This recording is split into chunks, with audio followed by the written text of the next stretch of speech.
em que sacrifícios eram feitos aos seus deuses. E os israelitas tomavam parte nos seus banquetes e adoravam os seus deuses. Assim os israelitas se reuniram para adorar o deus Baal-peor. E por isso o Senhor Deus ficou muito irado com eles e disse a Moisés: reúna os chefes do povo de Israel e os enforque diante de mim em plena luz do dia. Assim a minha ira contra o povo de Israel acabará.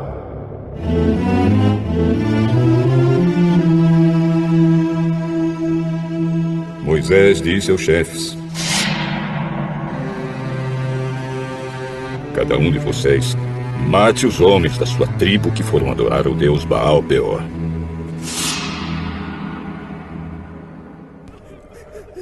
Moisés e todo o povo estavam chorando em frente da tenda do Senhor.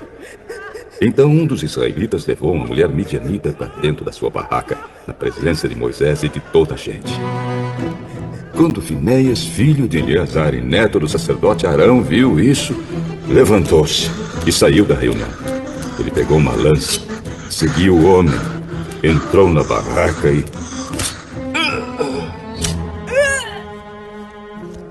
enfiou a lança na barriga dele e da mulher.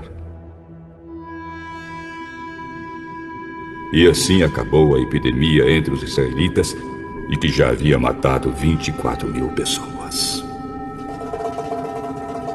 Então o Senhor Deus disse a Moisés: Finéias fez com que terminasse a minha ira contra o povo de Israel. Finéias é como eu, não tolera a adoração de outros deuses além de mim. Por causa do que Finéias fez, eu, na minha ira, não destruí os israelitas. Portanto, diga-lhe que faço agora com ele uma aliança de amizade. Finéias e os seus descendentes sempre serão sacerdotes, porque ele não deixou que os israelitas adorassem outro Deus além de mim, e assim conseguiu que fossem perdoados.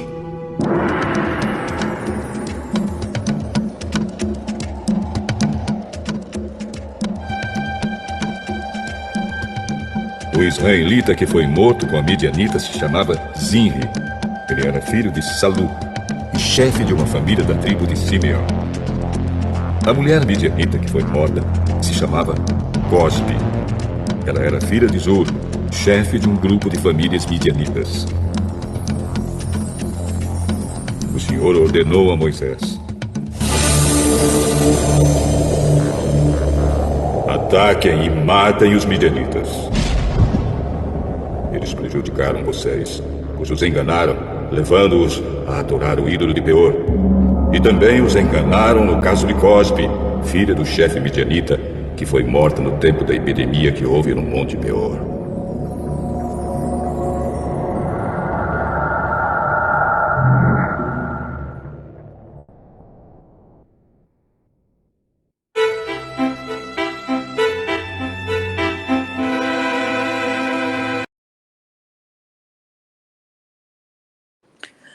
Acho que podia até pôr o 26, porque o 26 é censo dos israelitas. Começou um monte de contagem aqui e tal. De repente podia já pôr. Tá. A gente já faz 2 capítulos, né?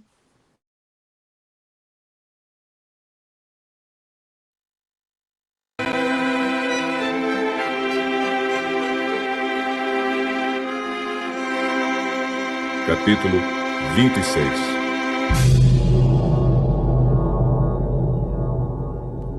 Depois da epidemia, o Senhor disse a Moisés e a Eleazar, filho do sacerdote Arão, o seguinte: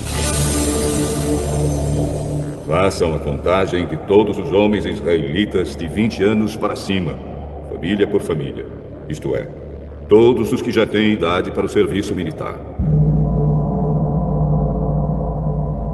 Moisés e Eleazar obedeceram e reuniram todos os homens com idade para prestar serviço militar. Eles se reuniram nas planícies de Moabe, na beira do rio Jordão, na altura de Jericó, que ficava no outro lado do rio. São estes os israelitas que saíram do Egito. A tribo de Ruben. Ruben era o filho mais velho de Jacó. Os grupos e famílias de Enoque, Palu, Esrom e Carme. Desses grupos e famílias foram contados 43.730 homens. Os descendentes de Palú eram Eliabe e os seus filhos Nemuel, Datã e Abirão. Datã e Abirão foram escolhidos pelo povo. Eles se revoltaram contra Moisés e Arão e se juntaram com os seguidores de Corá na revolta contra Deus, o Senhor. A terra se abriu e os engoliu, e eles morreram, com Corá e os seus seguidores. O fogo matou 250 homens, e isso serviu como um aviso para o povo. Mas os filhos de Corá não foram mortos.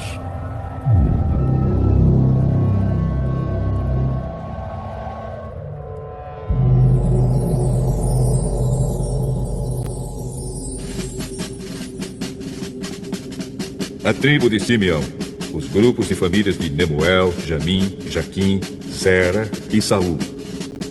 Desses grupos e famílias foram contados 22.200 homens. A tribo de Gade, os grupos e famílias de Zefon, Agi, Suni, Osni, Eri, Arode e Areli. Desses grupos e famílias foram contados 40.500 homens. A tribo de Judá, os grupos e famílias de Selá, Pérez, Zera, Esrom e Amul. 2 filhos de Judá, isto é, e Onã, haviam morrido em Canaã. Desses grupos de famílias foram contados 76.500 homens. A tribo de Issacar, os grupos de famílias de Tolá, Pulva, Jazube e Simron. Desses grupos de famílias foram contados 64.300 homens. A tribo de Zebulon, os grupos e famílias de Sered, Elon e Jaleel. Desses grupos e famílias foram contados 60.500 homens. As tribos de Manassés e Efraim, que eram filhos de José. A tribo de Manassés, Maquir, filho de Manassés, era pai de Gileade. E os seguintes grupos de famílias são descendentes de Gileade. Os grupos e famílias de Iezer, Eleque, Asreel, Siquém, Semida e Éfer.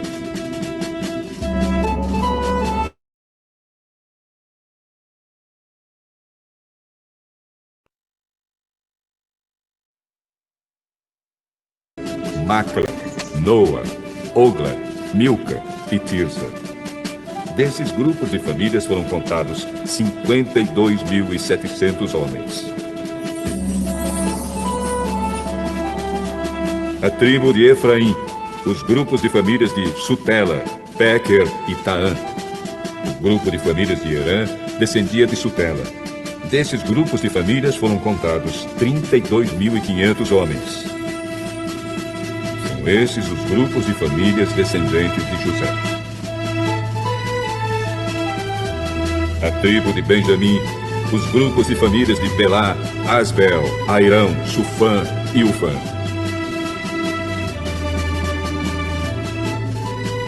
Os grupos de família de Arde, Naamã, eram descendentes de Belá. Desses grupos de famílias foram contados 45.600 homens. A tribo de Dan, o grupo de famílias de Suão, que tinha 64.400 homens.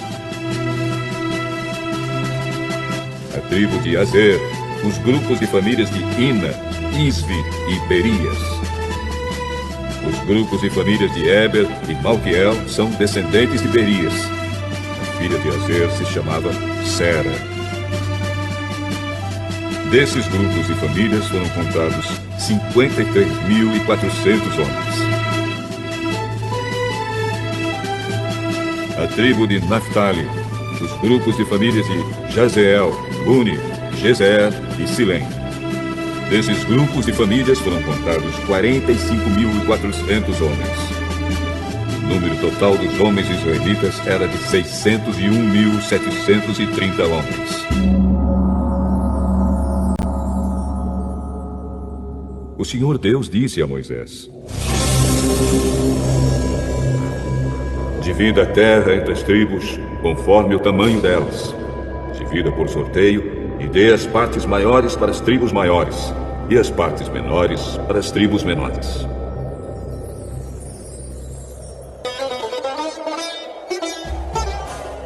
A tribo de Levi era formada pelos grupos e famílias de Gerson, Coate e Merari.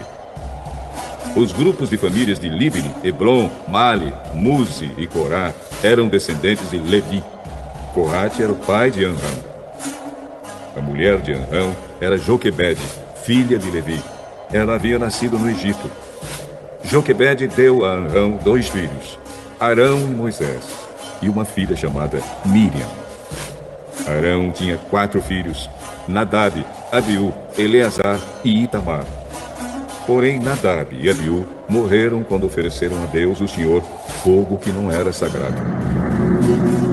Foram contados 23.000 levitas do sexo masculino, de 1 mês de idade para cima. Eles foram contados separadamente dos outros israelitas, porque não receberam nenhuma propriedade em Israel.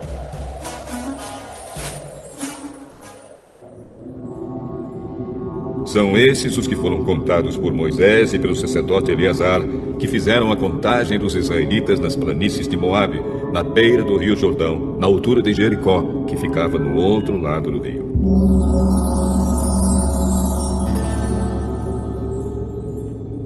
Entre esses da segunda contagem, não havia nenhum dos que tinham sido contados por Moisés e pelo sacerdote Arão, quando fizeram a primeira contagem dos israelitas no deserto do Sinai. O Senhor Deus tinha dito que todos eles certamente morreriam no deserto. E todos morreram, menos Caleb, filho de Jefoné, e Josué, filho de Nun.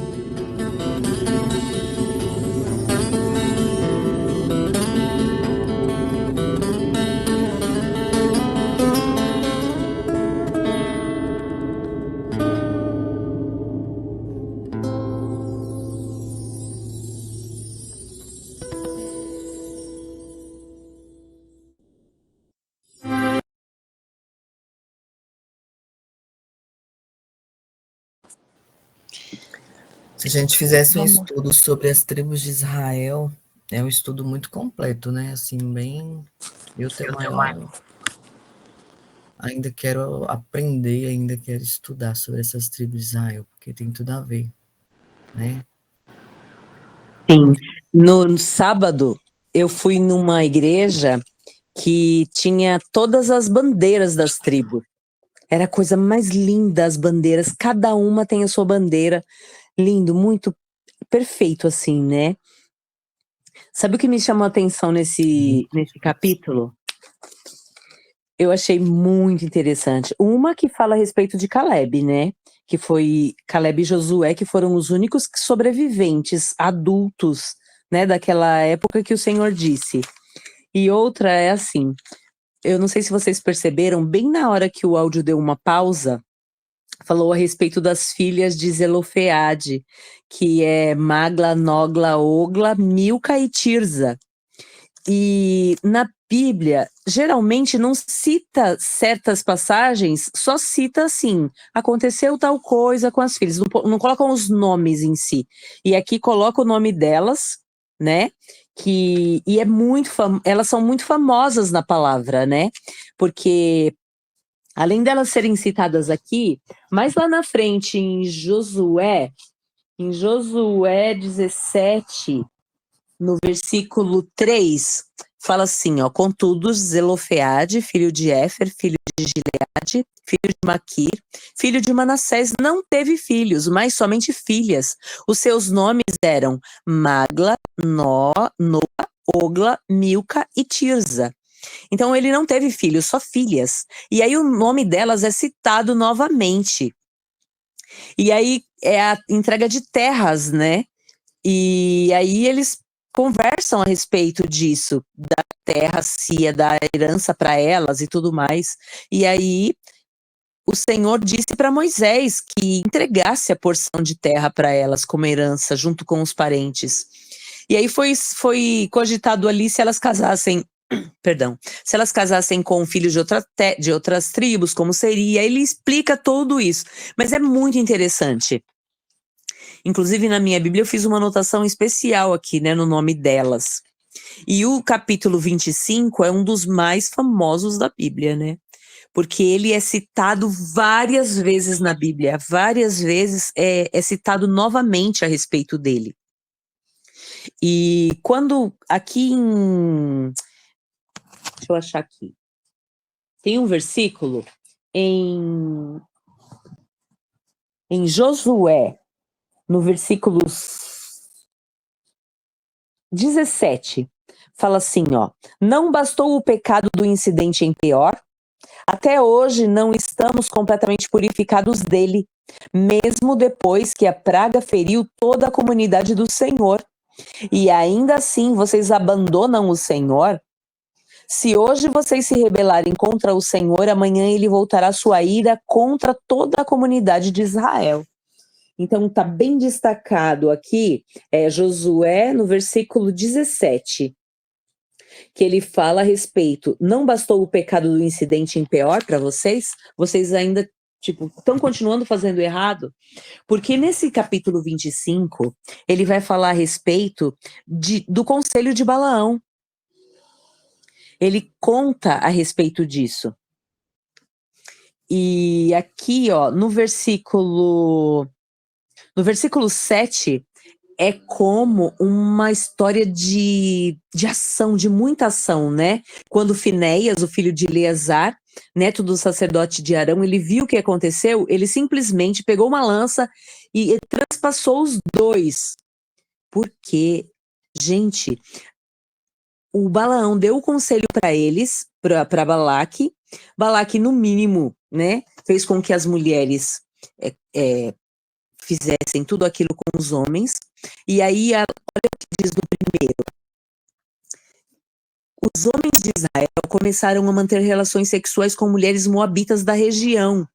Essas mulheres convidaram eles para o sacrifício dos seus deuses. E o povo então participou da festa e adorou os deuses de Moabe. Quer dizer, começaram ali tudo que a gente conversou ontem, está falando bem forte neste versículo, né? Eles começaram a prestar culto a Baal, e aí se acendeu a ira do Senhor, a ira de Deus se acendeu contra o povo. E o Senhor disse para Moisés: prenda todos os chefes do povo e execute-os diante do Senhor. Cada um de vocês executará os homens sob a autoridade que participaram do culto a Baal. Um dos primeiros mandamentos é o quê? O primeiro mandamento é: somente ao teu Deus adorarás, somente a Deus adorarás. E aqui eles simplesmente transgrediram logo o primeiro mandamento.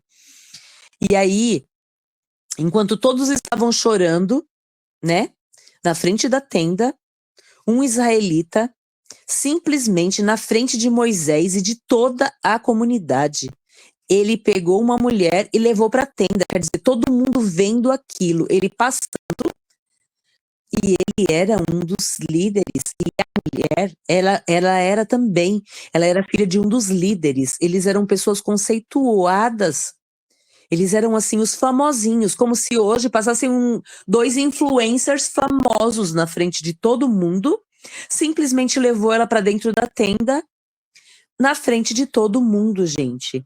E o Finéias, ele cheio, né? Eu imagino que cheio daí de uma ira meio que santa, né? Ele pegou uma lança, correu atrás do homem, até o interior da tenda de onde eles estavam. E eles estavam ali, e ele pegou simplesmente... Aqui, onde que fala isso? Pegou uma lança, correu atrás do homem até o interior da sua tenda e atravessou o corpo do homem e da mulher, porque eles estavam juntos, na altura do estômago, com um só golpe. Quando ele fez isso, cessou a praga. Olha lá, a praga contra os israelitas cessou. Por quê? Porque simplesmente ele estava executando como se ele executasse o juízo de Deus. Como se ele estivesse fazendo exatamente o que deveria ser feito. Ah lá, só que nessa altura, 24.000 pessoas já tinham morrido quando aconteceu isso. E aqui embaixo fala assim, ó: Tamanho foi o zelo por mim.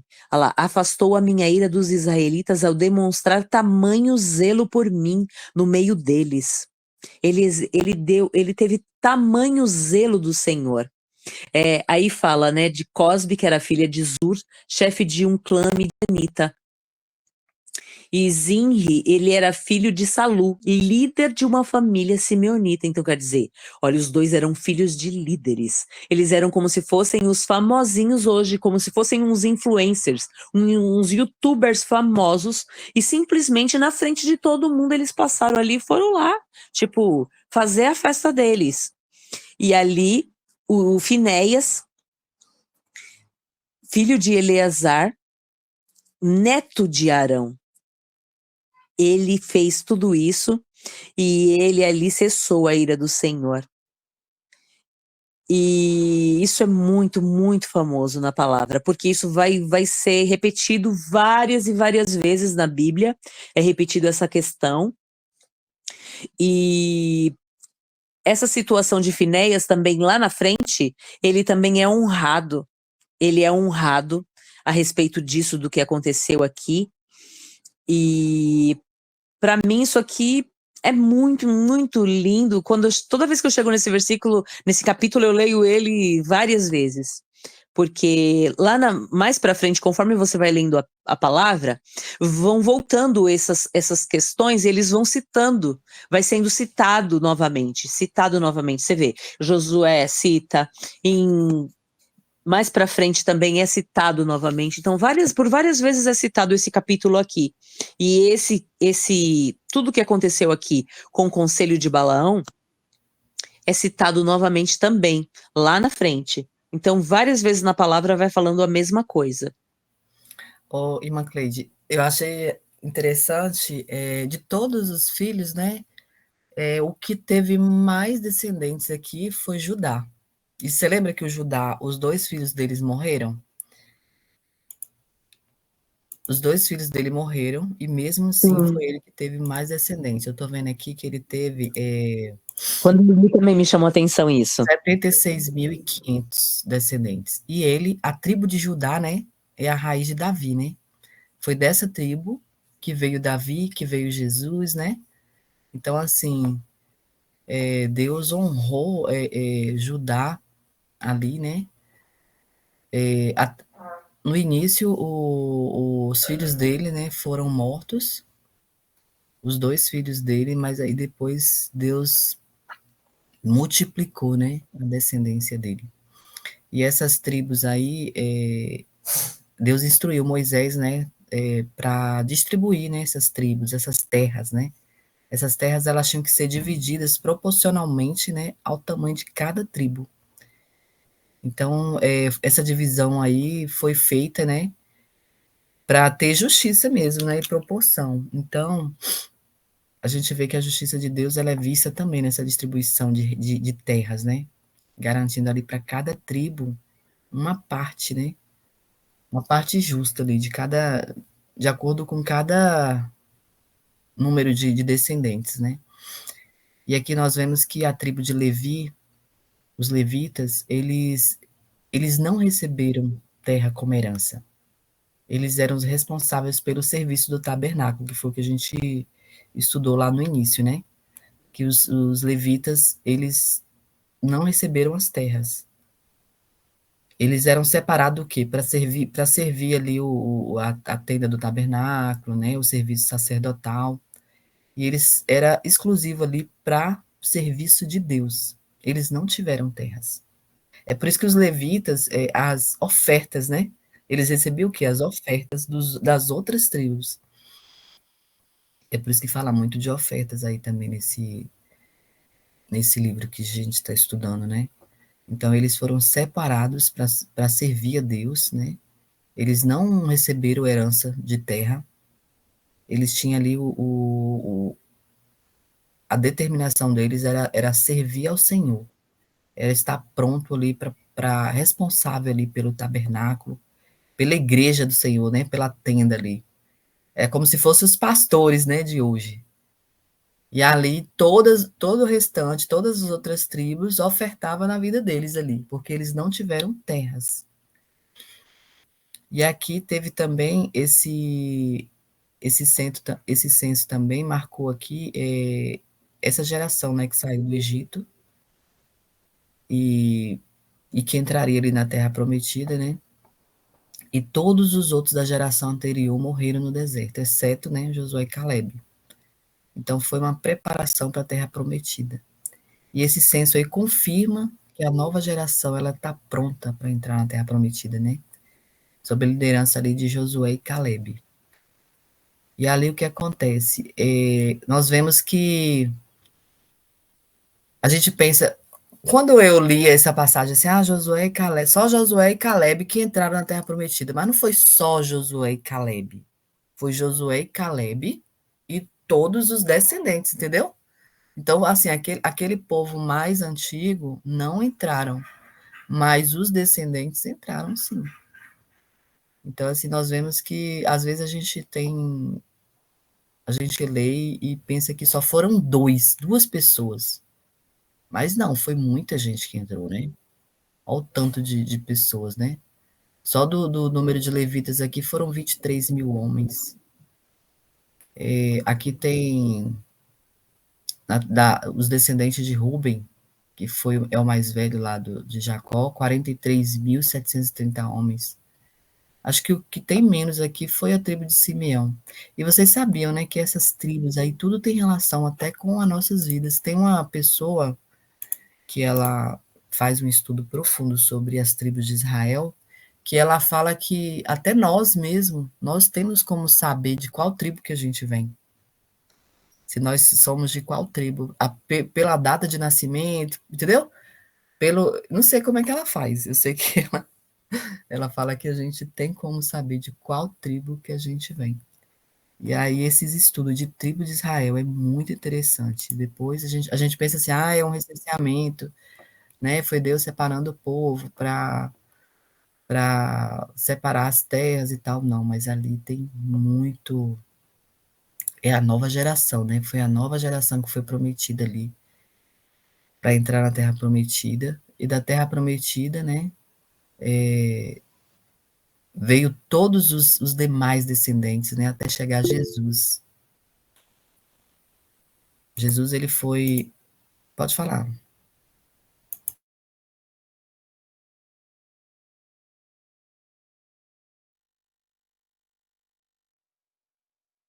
Pode falar, irmão Cleide. Você levantou a mão? Perdão, eu pensei que estava aberto o microfone. O que eu achei interessante, que a irmã Flávia disse, é a respeito da oferta de primícias, que a Bíblia cita várias vezes.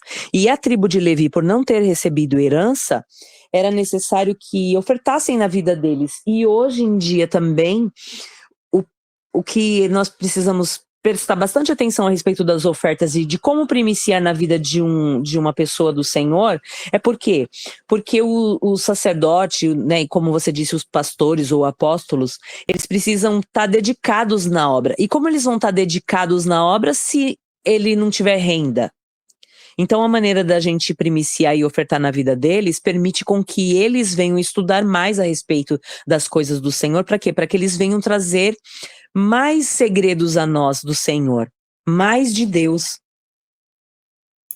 Sim, e tem gente que ainda acha que isso é antibíblico, né? Tipo assim, a minha igreja, pastor não recebe, faz a obra por amor. Mas não tem dedicação total, né? Não tem 100% da dedicação.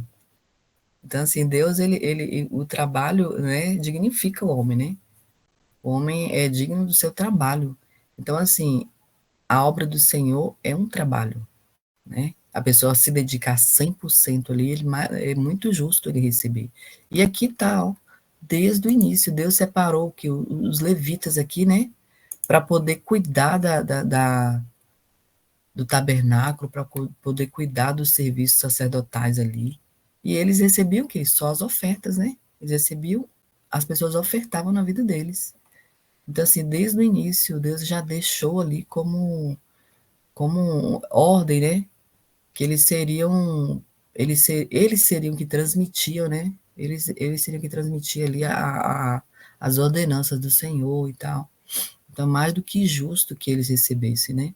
E a gente vê aqui também a obediência, né? A obediência e direção de Deus, a direção de Deus, né? Deus ordenou esse censo e Moisés e Eleazar obedeceram, né? Eleazar ficou como filho de Arão ali, o substituto de Arão, e eles obedeceram, né? E mostraram ali a importância, né, de seguir a direção de Deus. E assim como eles, né, a gente tem que ser realmente diligente e obediente nessas instruções divinas. E também teve aqui também essa nova geração de israelitas que representava ali também novas oportunidades, né, uma nova esperança. Deus sempre tem um plano, mesmo quando a geração falha. Então ele levanta outra para cumprir os seus propósitos. Olha que interessante, né? É como a Bíblia fala que a igreja não para. Às vezes acontece que, tipo assim, na minha igreja mesmo, o pessoal dos levitas, os levitas da igreja lá, o grupo de louvor, né, a família que cuidava do grupo de louvor, foi embora, vai embora para Itabuna. Mas Deus vai levantar outras pessoas para poder continuar, né? Então, assim, Deus, a obra de Deus não pode parar. Quando um sai, outro entra, né? Deus levanta outra pessoa. Então a gente vê que como Deus ele faz com que quem tiver ali, né? Quem tiver engajado na obra dele para poder ser levantado, ele usa. Então nós devemos estar atentos a isso, né? A essas oportunidades aí de estar servindo na obra do Senhor. E aqui fala aqui também da preparação para as promessas de Deus. Assim como essa nova geração ela foi preparada para entrar na Terra Prometida, nós devemos estar preparados para as promessas que Deus tem em nossas vidas. Então, foi essa distribuição dessa terra aí de forma proporcional, né? Mostra que Deus ele é justo em suas bênçãos. E nós devemos confiar que Deus ele distribui suas bênçãos de maneira justa e perfeita. Como a gente acabou de falar aqui, né, sobre os pastores, né? Eles são mais que... Pode falar. Como a irmã disse que o Senhor, ele distribui, né, de forma linda, né, as bênçãos dele. E aí, quando a irmã citou a respeito dos homens que não foi só 2, né, que entraram na terra. Em Números, no capítulo 14, no versículo 29, conta a respeito de que os homens com mais de 20 anos, com 20 anos para cima no censo, morrerão. E os de 0 a 20 anos é que foram preservados, né, e entraram com Josué e Caleb. Então percebe que o Senhor multiplicou a descendência deles, né, os novos, os pequenos, e aí eles cresceram, né, nesses 40 anos que aconteceu tudo aquilo que eles ficaram no deserto, eles cresceram e se tornaram homens adultos, e aí foram esses os do censo. Sim. É porque quando a gente lê e a gente ouve, só Josué e Caleb. Então, tipo assim, quando você não tem entendimento, quando você não busca profundamente, você acha que só entraram 2 pessoas, né? Por quê? Josué e Caleb que levaram, mas toda descendência não entrou os mais velhos, aquelas pessoas que murmuraram, né? Que pecaram contra Deus, que desobedeceram, que ficaram ali desde o Egito, que viram todo tudo que aconteceu, né? Todos os prodígios e maravilhas que Deus operou na vida deles ali, do Egito, né? Até a Terra Prometida, mas eles não foram obedientes, né? Eles não se contentaram, eles não foram gratos, né? Pelo que Deus fez. Então eles ficaram para trás, né? Quem foi que entrou? A descendência deles, né? Então, assim, Deus, ele é amor, mas ele é justiça também, né? Deixa eu terminar aqui, só sobre a santidade e sobre o serviço, né? O chamado ao serviço. Os levitas, eles foram separados para esse serviço no tabernáculo, como eu já tinha falado, e a santidade, né, que eles dedicavam a Deus, né? O serviço que eles dedicavam a Deus era muito importante. Então, aqui também nós somos chamados a ser sacerdotes no reino de Deus. Nós devemos servi-lo com dedicação e com santidade. Então, nós devemos aprender com o passado, né? Essas lições dessa geração anterior, né? Essa nova geração é uma lembrança das consequências, né, da desobediência da geração anterior. Então nós devemos aprender com os erros dele, né, e buscar seguir a Deus, né, olhando para o futuro. E foi o que eles fizeram, né?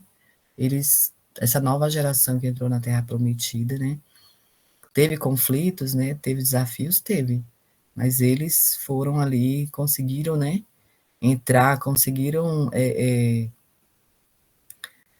usufruir ali daquela terra, né, e eles viveram, né, foram prósperos e prosperaram, a terra se multiplicou, né, todas as tribos foram prósperas ali em termos de pessoas, né, porque Deus, ele age através das pessoas, né, então todas as tribos ali foram numerosas, né, e nós vemos que de lá até Jesus, né, foram 14 gerações, né, não é isso? De Davi a Jesus são 14 gerações.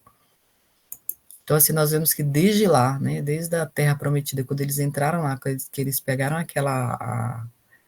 a prostituta Raabe, ela é diretamente, né, descendente de Jesus. E a história dela é linda, maravilhosa. Depois, não sei se a gente já estudou sobre ela. A gente já estudou, não foi? Quando a gente estava estudando as mulheres? E nós vemos aí como Deus faz, né? Como Deus multiplica, como Deus... Esse estudo aí de números, ele ensina sobre a fidelidade de Deus mesmo, sobre a justiça dele, e a importância da obediência, da preparação, né, do valor do serviço ali dedicado a ele. E independente das falhas humanas, independente dos desafios, né, o plano de Deus, ele sempre prevalece, né? Como eu falei, a obra dele não para. E ele sempre está disposto a levantar pessoas que queiram fazer a obra dele, né? Que queira dar o melhor, né? Dar 100% para Jesus, para Deus, né? E para a obra dele. Amém? Mais alguém quer comentar?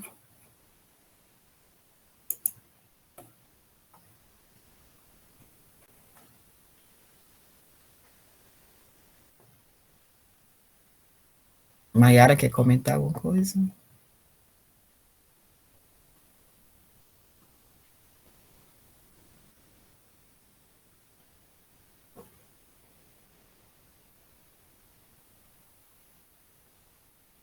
Né, hoje eu tô aqui só ouvindo, só que eu tô organizando umas coisinhas aqui em casa para sair daqui a pouquinho. Tô de ouvinte, mas maravilhoso. Pois é, e como eu Ele tá com a falei, mão né? levantada, você quer Esse falar? estudo das tribos, ele é imenso. Se a gente pudesse depois fazer um estudo só sobre isso, é maravilhoso. Sim, acho bem Entendeu? legal, hein? Muito legal, podemos fazer. A gente fala, e tem até eu posso até ver com uma pessoa que tem mais experiência, né, sobre isso, sobre as tribos, porque realmente nós descendemos dessas tribos, né, que foram as 12 tribos de Israel. Então, essas tribos, elas a partir da tribo de Levi, né, de todos os outros que viemos, né, que nós somos descendentes também. Agora, não sei de qual aí. Uma vez alguém me falou de qual tribo eu fui, eu nem me lembro mais.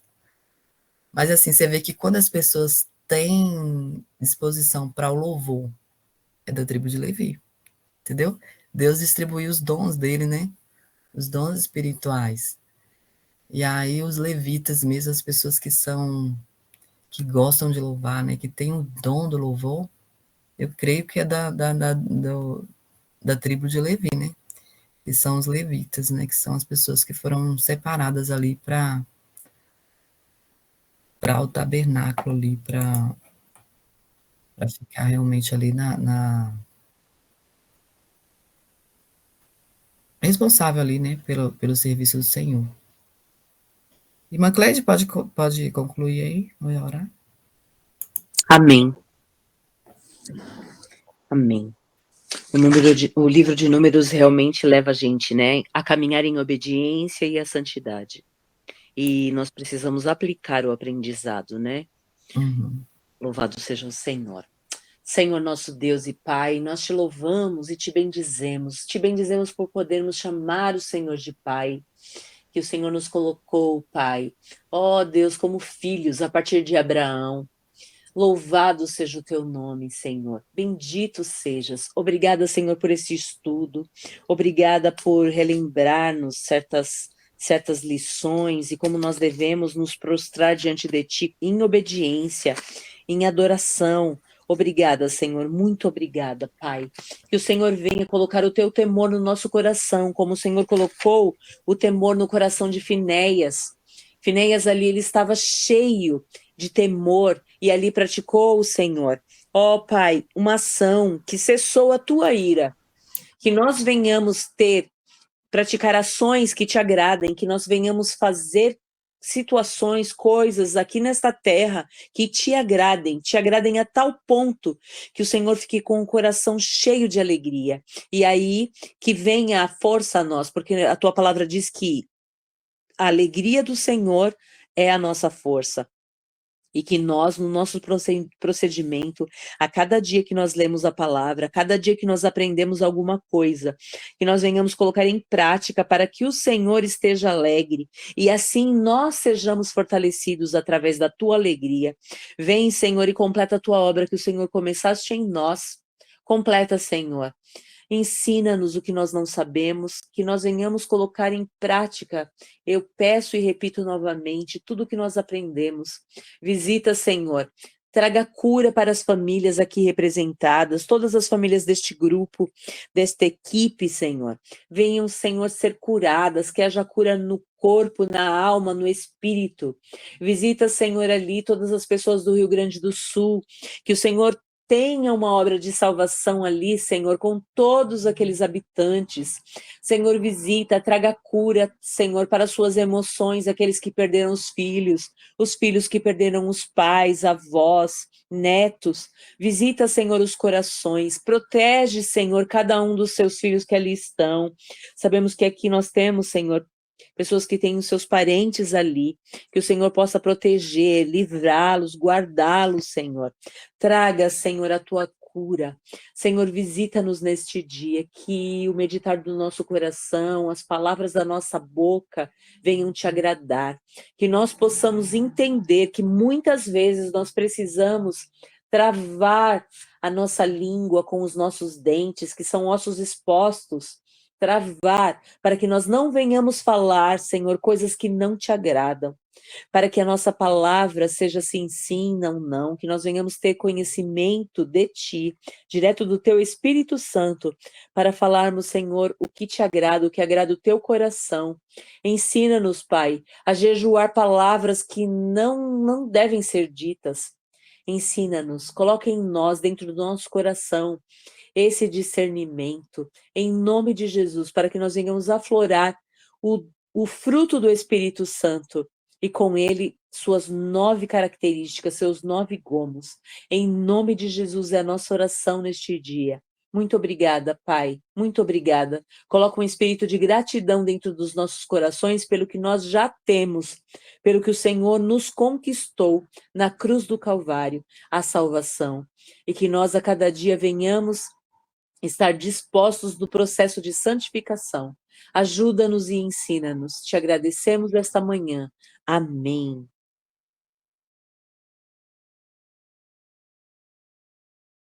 Amém, glória a Deus.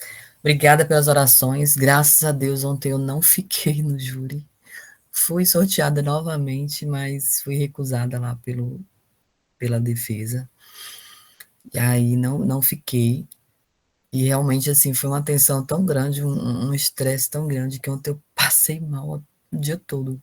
Eu fiquei com o corpo todo dolorido. Eu pegava nos meus braços, assim, tava todo dolorido. De tão tensa que eu tava.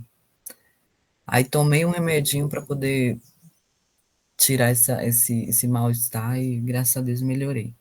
Mas, assim, a gente vê como é forte. Foram três chefes, né, da facção aqui de Onápolis que estava sendo julgado. E aí era um estresse muito grande, que ninguém queria estar ali para poder julgar eles, né? E aí eu poderia ser que ficaria até hoje As pessoas teriam que dormir lá. Tanto que a gente já levou nossa malinha já para poder ficar lá, por lá mesmo. À noite iria para um hotel, e aí todo mundo separadamente, né? Os júris separados para não ter contato, né? Mas graças a Deus eu consegui sair. Falei, ô Senhor, só. Aleluias. Espiritualmente bem pesado, né, irmã Flávia? É pesado demais, eu não sei. E também, assim, eu estava bem. Assim, até quando eu fui chamada, eu achei assim, poxa, que legal, é muito importante estar lá, né? Ser jurista e tal. Mas depois é um peso, um peso, um peso, que misericórdia, viu? Eu sei que levei um laudo psicológico, né? Um atestado psicológico, eles não aceitaram, porque pelo que aconteceu com minha mãe, e simplesmente tocou o barco. Eu fui sorteada, e para a glória de Deus que eu pedi tanto, 3 me aceitaram e um me recusaram. Aí quando um recusou, aí eu não precisei ir. Mas é muito forte. E aquela expectativa ali, todo mundo sentadinho lá esperando. Ai, é horrível. Mas Deus foi maior e eu consegui não estar lá. Mas assim, é uma pena, né? Porque as pessoas que estão lá, tem uma professora mesmo minha que ficou lá, ela não estava passando bem. Ela tem também, ela tem TDAH, distúrbios, né, psicológicos, e ela falando, gente, da próxima vez eu não vou vir, nem que eu pague os 10 salários mínimos. Diz ela que não ia ficar. Porque se você não for, você paga até 10 salários mínimos. E se por acaso a pessoa passar mal, né, alguma coisa assim, e acabar com a sessão, você tem que pagar. Porque, tipo assim, foi por sua causa que encerrou, entendeu?